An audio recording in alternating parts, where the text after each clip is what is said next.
오늘은 본문을 중심해서 엘리야의 승천은 휴거의 상징이다.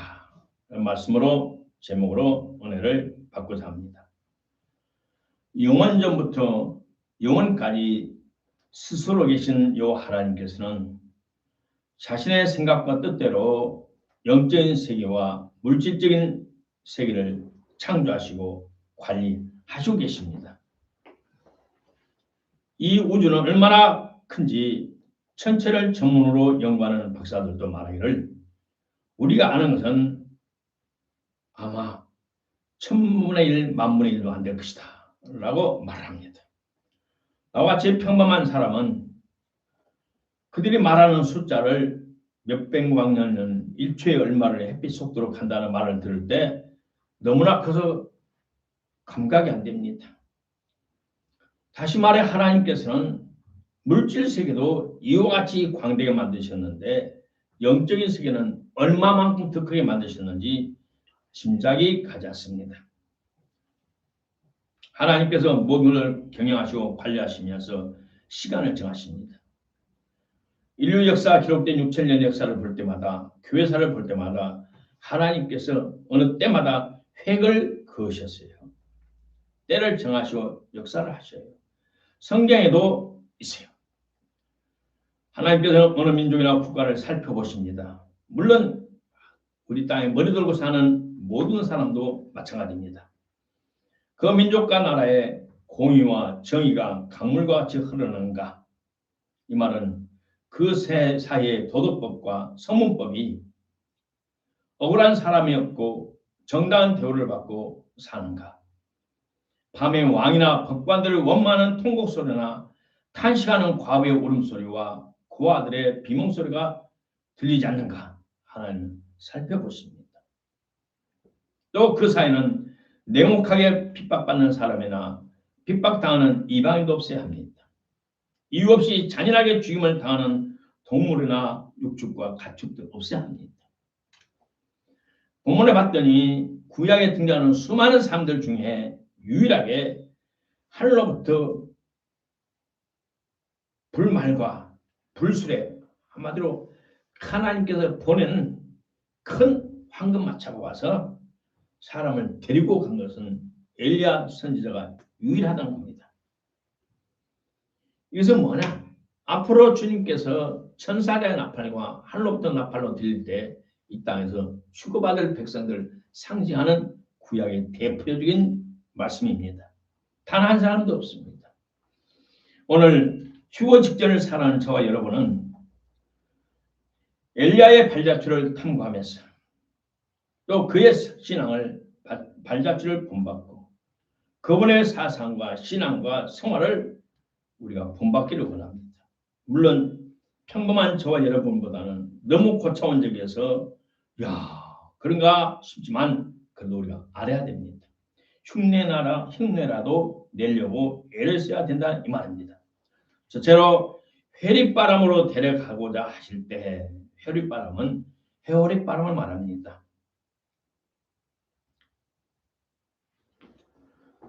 이 세상을 창조한 하나님의 성품은 자비롭고 은혜롭고 노하기를 더디하고 인자와 진실이 많은 하나님이시라고 말씀하셨어요. 인간이 죄를 져도 회개하고 돌이켜서 복을 받고 살기를 원하십니다.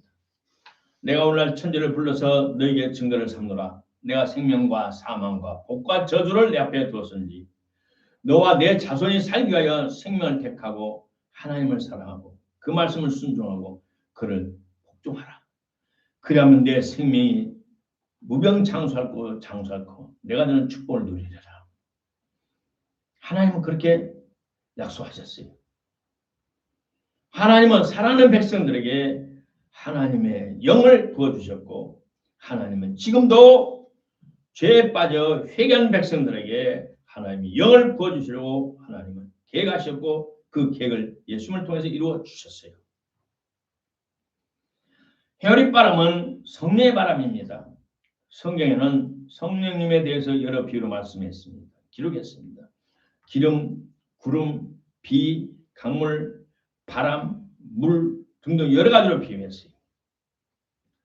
이 회립바람은 표준말에는 해오릿바람입니다. 곧 토네이도와 같은 강력한 바람입니다. 누구나 볼 수 있고 그 땅에서부터 하늘로 높이 올라가고 모든 것을 공중으로 데리고 가오는 매우 강력한 능력입니다. 해오릿바람은 성령의 바람, 강력한 성령의 바람을 말합니다. 두 번째, 엘리야 선지자의 과거의 행적은 뭡니까? 엘리야의 선지자에 대해서 자세히 기록이 없어요. 엘리사는 누구의 아들이고 하나님이 부를 때 소를 잡아서 제물을 드렸고 또 등등 여러 가지가 나오는데 엘리야는 신비한 과거입니다. 과거에 대해서 자세히 나오지 않았습니다. 그러나 그의 고향이 길앗의 디셋 사람이라고 그 디셋이 고향이라고 말합니다. 그는 세상과 분리된 생활을 했고 평소엔 트롯을 입고 가죽띠를 메고 다녔고 나시리에 생활했고 주로 산속에서 제자들을 양육하며 기도하는 생활을 유지했었습니다. 북미사를 7대 왕인 아방 시대에 주로 활동했고 아시아 왕 때까지 활동했습니다. 그는 하나님의 영으로 충만한 선지자로서 목숨 걸고 하나님의 말씀을 대언했고 항상 하나님의 권능으로 충만해서 죽은 자를 살리는 등 수많은 기사와 이적을 행했습니다. 그가 기도하면 비가 3년 6개월 돼도 내지 않았고 그가 기도하면 하늘에서 불이 떨어져서 50명 사람들을 몇 번이나 태워 죽이는 정도로 하나님 능력이 강력한 사람입니다. 다시 말해 세상에서 눈에 보이는 하나님처럼 일을 하셨어요. 눈에 보이는 하나님을 대신한 이 땅에서 하나님을 대신한 전권 대사였습니다. 그가 생전에 살아있을 때는 이웃나라들이 매우 강한 이웃나라들이 감히 침략하지 못했어요. 다시 말해 엘리야는 철저한 하나님의 사람이었다. 그는 철저하게 기도하는 사람이었다. 그는 하나님의 영으로 충만한 사람이었다. 성령으로 사로잡힌 사람이었다. 기름 부음이 넘치는 삶을 살았다. 우리가 이 세상에 살면서 육신을 위한 생활을 해야 됩니다. 그러나 우리의 마음과 중심은 오직 하나님께, 오직 성령님께 사로잡힌 바 되기를 주의 이름으로 축복합니다. 셋째로 엘리야가 하나님이 불러서 자기가 이 세상을 떠날 것을 알았어요. 그래서 이 세상을 떠날 때 엘리사가 따라왔어요. 엘리사는 제자입니다. 엘리야 선지자를 8년이나 시종된 제자로서 선생님의 눈치만 봐도 얼굴만 봐도 뭔가 감을 잡는 사람이에요. 그래서 엘리사가 바짝 선생님을 따라갔어요. 길가라는 곳에서 이제는 출발하십니다. 하나님 나를 데려가신 겁니다. 오늘 내가 떠날 것이다. 길가라는 곳은 하나님께서 자기 백성을 책임지시고 보호하시고 인도하시고 축복하신다는 약속을 상징합니다. 모세 인도로 애굽에서 나온 백성들이 요단강을 건넌 후 첫 번째로 맞이한 것이 요단강입니다. 요단강을 건너서 이제는 7족속을 치고 그 땅을 지파로 12족만 나눠갖고 이제는 광야 생활이 끝나는 겁니다. 광야의 마지막이고 정착지의 첫 번째 분계선이 요단강입니다. 이 요단강에는 물이 항상 넘쳤어요. 보리배기 시에는 물이 넘쳤어요. 건기에는 물이 적었어요. 폭이 30m, 50m밖에 안 됐고 강물의 깊이가 1m도 안 됐어요. 그러나 우기에는 폭이 1km가 넘어서 1.5km까지 됐었고 물의 깊이가 3m, 4m까지 깊었어요. 그런데 이스라엘 백성들이 도착할 때가 보를 수확하는 때였었고 여름이라 물이 가득 차서 강에 확 차서 물이 흐를 때였어요. 그게 하나님께서 여호수아에게 말합니다. 제사장들이 언약궤를 메고 강에 들어가라. 그리고 백성은 따라가라. 그런데 요단강에 들어갔을 때 물이 멈췄어요. 그리고 물이 층층이 쌓이기 시작했어요. 나는 수많은 기사와 책을 많이 봤지만 물이 층층으로 쌓인다는 것은 여기가 유일무이하게 처음이에요. 유일무이하게. 하나님의 능은 이렇게 신비롭습니다. 물론 홍해바다를 건너올 때 이스라엘 백성들이 홍해를 건널 때도 물이 쫙 갈라졌어요. 바닷물이 갈라진 수 있어요. 그러나 강물이 흘러내려오다가 층층이 쌓여서 물이 멈췄다는 것은 신비중식입니다. 그 하나님께서는 하나님의 백성들을 지키실 때 초자연적인 하나님의 능력으로 보호해 주신다는 뜻입니다. 그리고 그때 열두 제사장들이 언약궤를 메고 강바닥에 서 있을 때 여호수아가 각 지파의 한 사람들 불러서 돌을 모아서 그들이 받고 있는 곳에 12돌을 모아놓고 그 다음 12돌을 메고 나와서 여기서 세우자. 돌을 무더기로 세워놓고 큰 것을 세워놨어요. 그러면서 길갈이라 불렀어요. 하나님께서 하나님의 백성들을 지키신다는 것을 보호하신다는 인도하신 것을 증명하는 것입니다. 길갈은 오늘 하나님의 말씀을 상징합니다. 하나님께서는 하나님의 백성들을 책임지고 인도하시고 보호하시고 축복하시고 하신다는 증명이 성경 속에 기록되어 있습니다. 그러므로 길갈의 신앙은 하나님의 말씀 중심의 철저한 신앙을 상징합니다. 두 번째로 엘리야는 베델로 갔습니다. 이 베델은 야곱이 화가 머리까지 난 잡아 죽이려는 형의 얼굴을 피하여 에서 얼굴을 피하여 외삼촌 집으로 도망가는 길에 밤에 돌을 베고 잠을 자던 곳이었어요. 창세기 28장에 봤더니 한 곳에 이르르니 해가 진지라.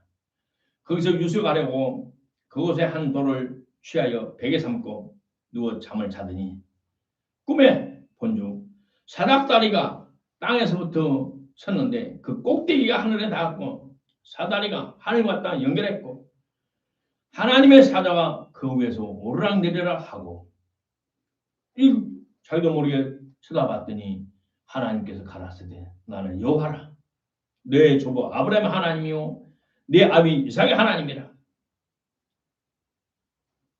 내 땅을 네가 누운 땅을 자손 맘대로 주겠다.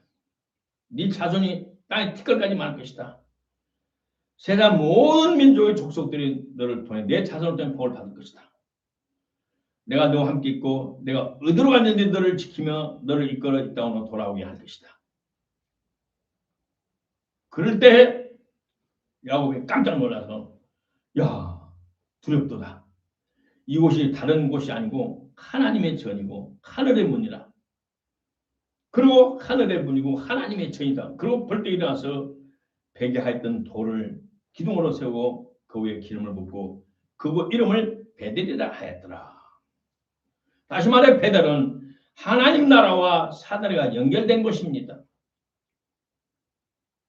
베델은 곧 오늘 교회를 상징합니다. 교회는 하나님 나라와 우리 교회 눈에 보이지 않는 사닥다리가 연결된 것. 그 다음 천사들이 사다를 통해 왕래하는 것. 하나님 얼굴과 말씀 있는 것. 하나님 야곱이 기름을 붓던 것처럼 오늘 우리도 하나님의 성전에 기름을 붓는 역사, 하나님의 기름을 부는 것처럼 하나님이 인정하신 것처럼 하나님이 보신 것처럼 천군처럼 왕래하는 것처럼 야곱이 기름을 붓은 것처럼 오늘 저와 여러분도 하나님의 교회에 정선된 기름을 드리고 있습니다. 그것이 우리의 피눈물 나는 헌금입니다. 그런데 오늘 영혼을 살리는 전지전능하시며 살아 역사 강력히 활동하시는 우리 하나님, 하나님의 말씀이 증거되는 교회, 참 하나님 변질되지 않는 하나님의 말씀이 증거되는 교회, 성령이 품고 있는 교회가 우리 도시에 우리 지역에 얼마나 있을까요? 엘리야는 사망을 감당하기 위해 선지자, 제사장, 레위가 누리는 모든 것을 포기한 사람입니다. 100% 하나님께 헌신한 사람입니다. 하나님의 마음에 합당한 교회가 과연 얼마나 있을까요? 소위 초대교회를 본받는 수많은 교파와 교단들이 많이 있지만 그들은 사실 초대교회의 질을 상실하고 있어요. 창세에 하나님을 거역하고 대적한 니무롯에서 창안한 사악한 우상을 섬기는 죄를 짓고 있고, 그것이 바벨론에 유전되었고 로마 제국에 유전되었고 천주교에 유전되어서 천주교에서는 더욱 진보 발전시킨 비성경적인 신론과 세례를 전하고 있습니다.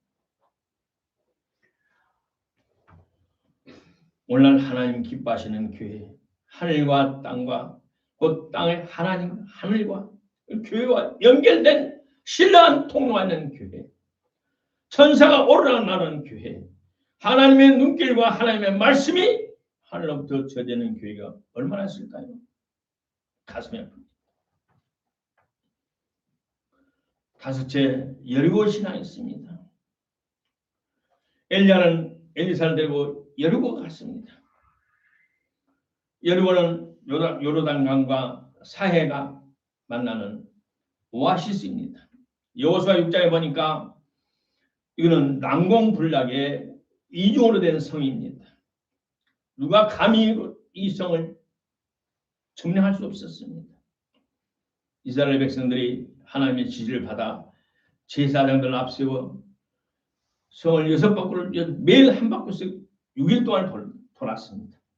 7일째 되는 날 제사장들 앞뒤에 군대가 서고 하나님의 지시에 따라 7바퀴를 돌고 나팔을 불자 성벽이 안으로 스스로 무너졌어요. 여리고 신앙은 언약궤를 앞장세운 신앙으로 온 마음을 다해 성품을 다해 뜻을 다해 힘을 다해 하나님 여호와를 사랑하는 것입니다. 오늘은 전지전능하시고 지금도 살아 역사하시며 죽은 자를 살리시며 오늘도 불꽃 같은 오늘을 보호하시고 인도하시고 축복하시는 그 하나님을 신뢰하고 우리는 불태진의 기도와 믿음으로 우리 눈앞에 있는 어려운 시험을 이겨야 될 것입니다. 마지막 요단강 신앙은 우리의 신앙을 말합니다. 길갈의 신앙과 같은 뜻이지만 약간 차이가 있습니다. 우리의 신앙은 점차적으로 성장합니다. 점점점 강화돼야 됩니다. 지난 시간에 믿음을 강화시키는 방법을 말하면서 한 가지가 빠졌어요. 우리의 믿음을 강화시키는 가장 강력한 것은 여러 강력한 방법 중에 하나는 마지막은 금식하며 기도하는 것입니다. 이스라엘 백성들이 여호수아 인도를 받아 요단강까지 왔습니다. 요단강은 너무나 큰 강입니다. 그러나 이 강은 하나님의 제사장들이 언약궤를 메고 들어갈 때 강물이 갈라졌다는 겁니다. 무엇을 하든지 하나님 중심으로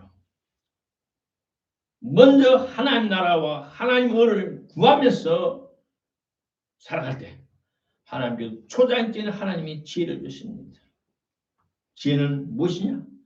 사람의 눈으로 보지 않고 하나님의 눈으로 위에서 아래를 내려보는 것입니다. 그러면 어떤 문제든지 답이 있습니다. 요단강의 신앙은 하나님의 눈으로 세상을 살아가는 것입니다. 초자연적인 성령님의 도우심으로 살아가는 것을 말합니다. 우리의 신앙과 생활은 성령님의 도움 없이는 절대 할 수가 없습니다. 신앙 역시 성령의 도움으로 신앙이 필요하고 그 신앙을 생활하는데도 성령님의 도움이 필요합니다. 결론적으로 구약에서 유일하게 회립바람으로 승천하신 엘리야는 오늘 저와 여러분이 휴게에 참여하지 않은 우리 모든 성도들의 본을 보여주고 있습니다. 철저한 말씀주의 신앙, 변질되지 않고 1.1획도 편치 않은 하나님의 말씀의 중심으로 수많은 성도들이 이 말씀을 지키려다가 순교를 당했어요. 소련에서는 과거에 영하 30도, 40도의 침례를 받다가 추운 영하 30도, 40도 밤에 저수지에 가서 침례를 받다가 경찰들이 포위해서 죽여버리는 수많은 사건들이 있었고 적어도 700만 명 이상의 순교를 당했어요. 오늘 말씀을 지키다가 순교하는 것이야말로 가장 큰 영광입니다. 철저하게 성령이 운행하는 교회 중심의 생활. 교회가 성령 운행하는 것은 목사님에게만 책임 있는 것이 아닙니다. 그 교회의 구성원인 모든 성도들에게 같이 책임이 있어요. 목사님 아무리 기도를 해도 성도님들이 같이 호응하지 않고 합심하지 않고 냉대하고 반하고 거부한다면 성령님은 그 교회에 운행하지 않습니다. 옛날에 1년에 한 번씩 겨울이면 우리 교회에서 부흥했어요. 부흥회는 1년 전에 결정이 됩니다. 적어도 6개월, 8개월 전에 결정이 됩니다. 그러면 온 성도들이 밤마다 나와서 그 부흥회로서 기도했어요. 이 부흥회가 전도의 기회예요. 안 믿는 남편, 조카, 자식들을 참석시키는 교회였어요. 기회였어요. 1년에 한 번 있는. 그런 목사님 모셔 강사님 모셔서 군대 이야기도 해요. 청년들 듣기 좋아하고 학생들 듣기 좋아하고 군대의 간증 이야기도 합니다. 오전은 성경 공부를 재직을 중심으로 성경 공부를 합니다. 저녁에는 신유 집회 겸 전도 집회를 합니다.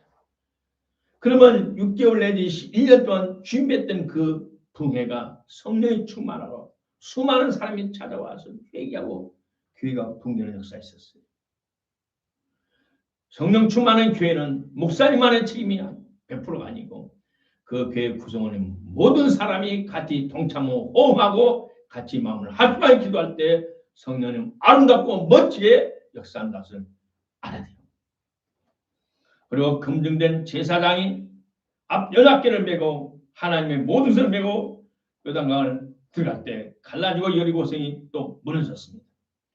하나님은 자기 피로 사신 자식과 교회를 방치 않는다는 것을 신뢰해야 합니다. 불가능을 가능케 하는 하나님의 권능을 믿어야 합니다. 오늘의 요단강은 자신의 육신에 있는 모든 것입니다. 갈라지 할 것은 내 속에 있는 내 자아입니다. 죽은 자 가운데 부활하신 예수 그리스도 연합하여 살아가려고 결심할 때 하나님의 성령 멋지게 아름답게 역사해 줄 것입니다. 오늘 어리석은 사람들은 소돔 고모라가 유황불에 멸망당할 마지막 순간에 세상의 미련을 두고 뒤를 돌아본 롯의 본받아서는 안 될 것입니다. 오직 곧 오실 주님만을 바라보고 우리 믿음의 전진에 나가십시다. 고맙고 감사하신 아버지 하나님 은혜를 감사합니다. 구약이 유일하게 회립바람을 타고 승천하신 엘리야사를 보면서 공중에 주님 오실 때 우리가 성령의 바람 타고 휴거될 모습을 기대하고 소망하고 간구합니다. 엘리야의 삶 속에서 우리가 본받을 것을 본받게 하여 주시고 우리가 적게라도 실행할 바를 실행하는 우리 모두 되게 하옵소서. 사랑하는 우리 구주 예수님 이름으로 축복하고 간절히 기도드리옵나이다. 아멘.